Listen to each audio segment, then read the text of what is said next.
Hello everybody, today I am going to be recommending books about climate change. This is a video I should have made a long time ago.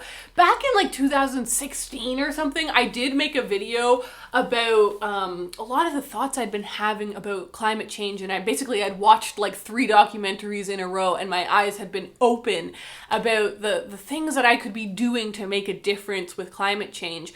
And I can't believe I haven't made a specific book recommendations video. So that's what today is going to be. I'm going to recommend to you some of the books I've read that have made me think about climate change, about the world that we live in, about why we need to protect it. But I'm also going to be recommending you some books that I'm excited to read and that I'm hoping to read in the new year. One of the things you'll notice that is a little lacking in this list is climate fiction, cli-fi. It was a thing I heard about like in my undergrad, and I was like, cli-fi? Like, I've heard of sci-fi, but I'd never heard of cli-fi. So if you have recommendations for climate fiction, I would love if you'd leave them down below, because this can become a repository for everyone to just come and look in the comments and find great recommendations. Tell me why you recommend it, and yeah, I'd love to get some fiction about the climate. That would be a great goal for me to read more of in 2020. But before we dive in, let's talk about the sponsor. It all ties in perfectly, guys. The sponsor of today's video is True Earth. How fitting! True Earth makes laundry detergent eco strips. They are this. This is it. This is the item in hand. You rip it in half, and then this is what you use instead of soap. This is your laundry detergent for an entire load of washing, as opposed to having a giant plastic container of soap that you can't really properly recycle. Let me jump to my laundry machine. So welcome to my laundry machines that are in my fully carpeted kitchen.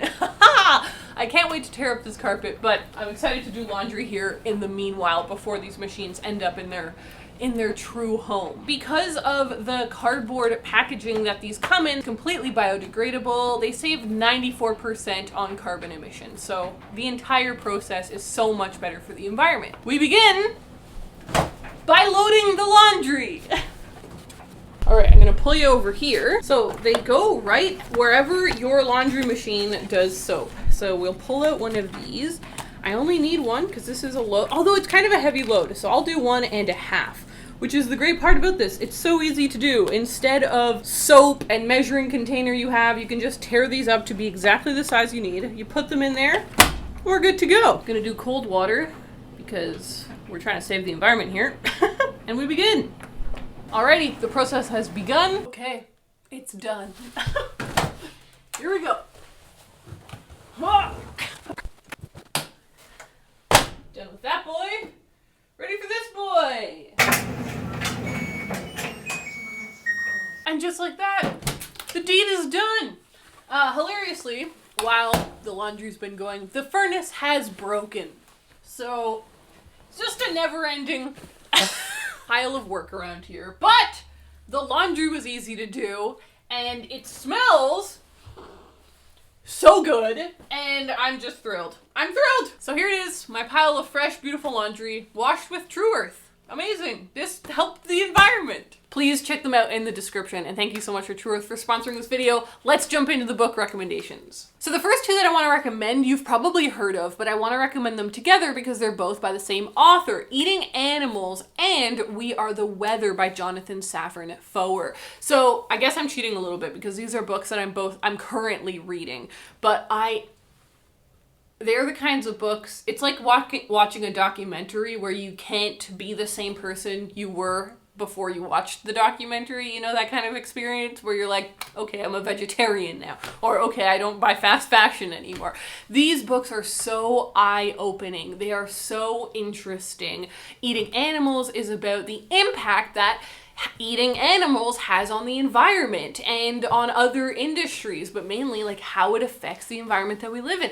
And also the cruelty to animals. And then We Are the Weather kind of more specifically tackles in on other issues involving climate change. They are so good They are so powerful. They have great covers, which doesn't matter, but it's true.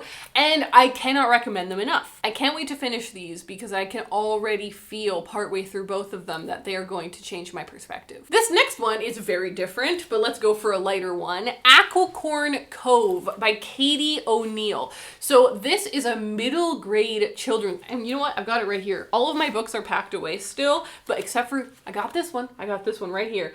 It is the sweetest middle grade graphic novel of all time. It is absolutely gorgeous. It is a book about a girl who goes back to the town where she used to live with her mother and father, but her mother had passed away, so her father made them move out of town because, you know, too emotional to live there. And so they moved away, but now there's been a big storm in this little seaside town, and so they've come back to try and help the community and to help her aunt.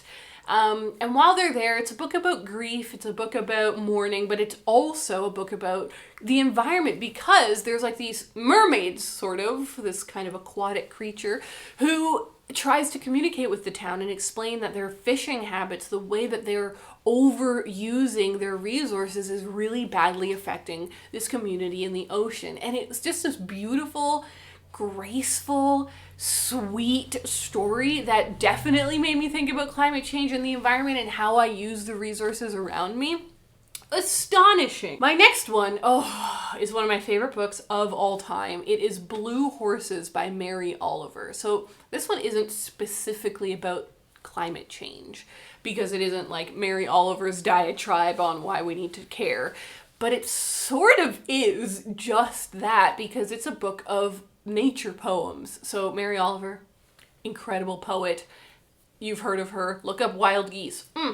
Mary Oliver is famous for her nature poetry, and you cannot read these poems and not want to protect the earth. Like, they just go hand in hand. It is such a beautiful collection of poetry. My favorite collection of poetry. And when I read it, I just want to go outside. I want to hug trees. I want to lay in the grass. You just remember what you're fighting for. You're remembering why we need innovation. You're remembering why we should be reducing our plastic to take care of this beautiful earth. So the last book that I've read and want to recommend is Weather by Jenny Offill. So this book was so interesting. It's told the writing style is like nothing I've ever read before. It was so evocative and fragmented, and it felt very personal and at the same time so detached. But it's a story about a girl or a woman who has a son and, I'm pretty sure has a husband and has a brother, and I'm just telling you about her family, but these are all characters and relationships that she's dealing with and grappling with throughout the book. Additionally, she works at this library, and one day this old friend of hers comes into the library and is like, I want to hire you to help me run my podcast.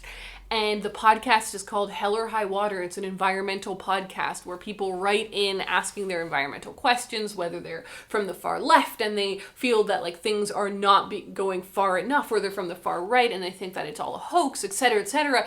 And it is a fascinating book because I think the thing that really, for me, makes it an interesting addition to the climate change conversation is because it isn't exactly about climate change.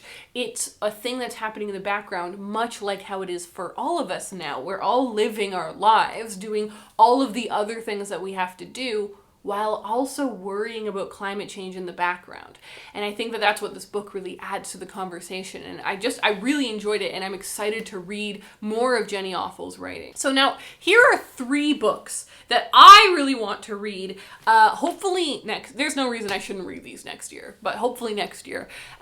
Famous last words when it comes to books you want to read. But these are books I'm really excited to read. So the first one is No One is Too Small to Make a Difference by Greta Thunberg. So obviously, this is a go-to. Greta Thunberg, hero of the revolution for climate change. But I bought this, I think this has 2 of her speeches in it, and I still haven't read it. And it's so short, there's no reason not to. She's such a motivational figure, especially for someone who's so young and understands that it's her generation and the generation after her that are really going to have to deal with all of this insanity. I guess am I part of the same generation? I guess we're like 10 years. How old is she? Gosh. She also has a memoir type book coming out soon that I'm very interested in, but I don't think that the title is out yet. The next one is a book that I've had on my shelf for a while, and I actually read the first, say, eighth of it, and I really enjoyed it and ended up putting it down for some reason, but that is The Essential Wendell Berry. So this is a collection of Wendell Berry's works, and he was an environmentalist, a conservationist, a lover of nature, very much encouraged people to live off their own land, live sustainably. His writing is so beautiful and interesting, and so this collection, I mean, I cannot wait. The final one, I'm sure I'm gonna get a lot of opinions about, but it is How to Avoid a Climate Disaster by Bill Gates. So I understand. Don't worry, I'm aware Bill Gates is a billionaire, and obviously I wish that Bill Gates was giving all of his money away all of the time. However, I don't think that the only reason that you read books is because you completely agree with the author's lifestyle and every decision they've ever made. I think that you can often read books in order to understand a different perspective. And here is a perspective of a person who has so much money, like so much money, and can actually make a massive difference towards something like climate change in a way that I never can. And that's kind of, it's sad, right? It's sad to think that somebody with more money can make a way bigger impact than I can. But it's just the truth it's the facts of the world. And I can do things that will make a difference, like not shopping from fast fashion because I don't have to, like not eating meat because I don't have to. But people like Bill Gates, who have this much money and have this much resource, learning from their perspective and trying to understand what it is they think is necessary to fix these problems, especially Bill Gates, because he has an actual track record of like charitable giving and actually has proof that he does do something with his money that is for charity and not just for himself. Getting to read that perspective, I think, is going to be very interesting. So I'm very curious about that book, but I know it will be divisive. So, like I said, please down below let me know of your favorite climate change book, a book you read that made you think about climate change and you wish that I could read it or that all of us watching this video could read it. Thank you once again to True Earth for sponsoring this video. I am so in love with their product. I think it's really, really cool, and I also think that it's just, we're heading in, with companies like this, it makes me feel like the world is heading in the right direction. Thank you again for watching this video, and I will see you guys in my next one.